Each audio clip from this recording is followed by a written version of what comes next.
जब रानी दुर्गावती युवावस्था में पहुंची तो उनका विवाह गोंडवाना के शक्तिशाली शासक दलपत शाह से हुआ। यह विवाह केवल दो राजघरानों का मिलन नहीं था, बल्कि दो संस्कृतियों चंदेल और गोंड का संगम भी था। दलपत शाह की मृत्यु बहुत जल्दी हो गई और तब रानी दुर्गावती मात्र 23 वर्ष की थी।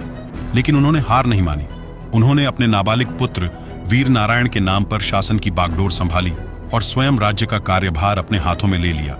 एक युवा मां, एक शोकाकुल पत्नी और एक दृढ़ नारी, इन तीनों भूमिकाओं को एक साथ निभाते हुए रानी दुर्गावती ने न केवल गोंडवाना राज्य को संभाला, बल्कि उसे समृद्ध और संगठित भी किया। उनके शासनकाल के दौरान मालवा का शासक बाज बहादुर एक महत्वाकांक्षी और कलाप्रिय शासक था, लेकिन वह अपने राज्य को विस्तार देना चाहता था। जब उसे गोंडवाना की समृद्धि और रानी की बढ़ती शक्ति का पता चला, तो उसने राजनीतिक और सैन्य दबाव डालते हुए राज्य की सीमाओं पर हमला कर दिया। वह सोचता था कि एक महिला शासिका उसके लिए आसान शिकार होगी, लेकिन उसे रानी दुर्गावती के साहस और युद्ध कौशल का अंदाजा नहीं था। रानी ने यह हमला व्यक्तिगत अपमान और राज्य की स्वतंत्रता पर संकट के रूप में लिया। उन्होंने सेना संगठित की, सीमाई किलों की सुरक्षा बढ़ाई और खुद घोड़े पर सवार होकर युद्ध की कमान संभाली।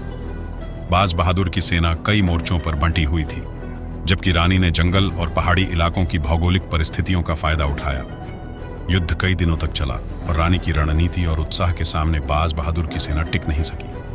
अंततः रानी दुर्गावती ने उसे पीछे हटने पर मजबूर कर दिया और गोंडवाना की सीमाओं की रक्षा सफलतापूर्वक की। रानी दुर्गावती के शासन की प्रसिद्धि दिल्ली तक पहुंच चुकी थी।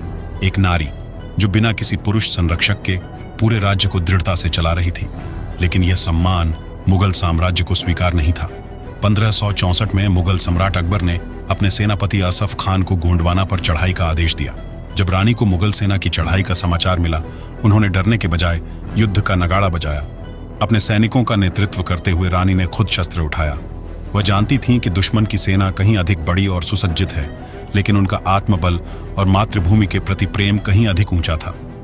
युद्ध के मैदान में उन्होंने कई बार मुगल सेना को पीछे धकेला, परंतु अंत में जब उन्हें लगा कि पराजय निश्चित है और वे बंदी बना ली जाएंगी, तो उन्होंने आत्मसमर्पण की जगह वीरगति को चुना।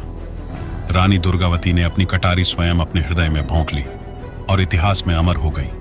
कहानी अच्छी लगी तो चैनल को सब्सक्राइब करें।